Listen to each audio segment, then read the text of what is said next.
Shane and Mina back here with you on SportsCenter, and back to our breaking news today. The Cowboys going all in for CeeDee Lamb. The two sides have agreed to a record 4-year, $136 million deal. Sources told ESPN's Adam Schefter. That now makes Lamb the second highest paid non-quarterback in NFL history. The deal does include a $38 million signing bonus, the largest ever given to a wide receiver.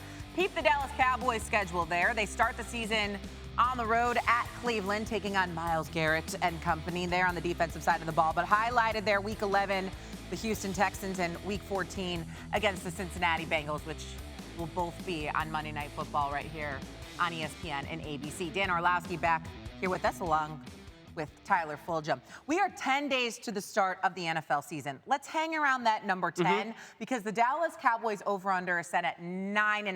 What do you know? And now we have a deal with one CeeDee Lamb. And so, Tyler, you're going over or under given the new breaking news? I am going to go, like much of the public here, under 9.5 wins for the Dallas Cowboys. Now, it's important to note that when this number first came out at ESPN BET, it was actually 10.5. And the book had to adjust it to 9.5 because so many people were betting the under. Now it becomes a little dicier betting the under because that's a big difference between a 9-win and a 10-win team. But, Dan, I'll trust that. You still have a disgruntled quarterback looking for a contract. They lost pieces from the O-line, from their backfield, from their defense. And CeeDee Lamb hasn't been there in training camp despite getting now paid $136 million US. So I'll go under 9.5, but it's a Cowboys team that could go either way. I'm in agreement. I've had the Cowboys as outside of the playoffs for the great majority of this season. Obviously, getting CeeDee back gives this a chance to be as an over because he's one of the best playmakers in football. And Tyler talked about some of the question marks and the missing pieces that are on this roster in comparison to last year. Now, the offensive line looks to be promising with those two rookies.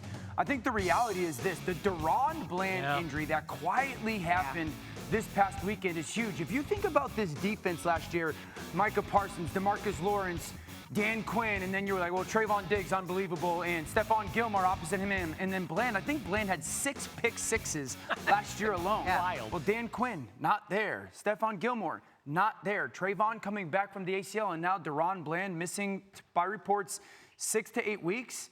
The start of their season is going to be so important to actually getting close to that 9-10 win group because they got to overcome a lot in the first month of the season. How strong and remnant is CeeDee Lamb going to be? And then what's this defense without a lot of the missing pieces from last year? Okay, so we're both going under? Under, yeah.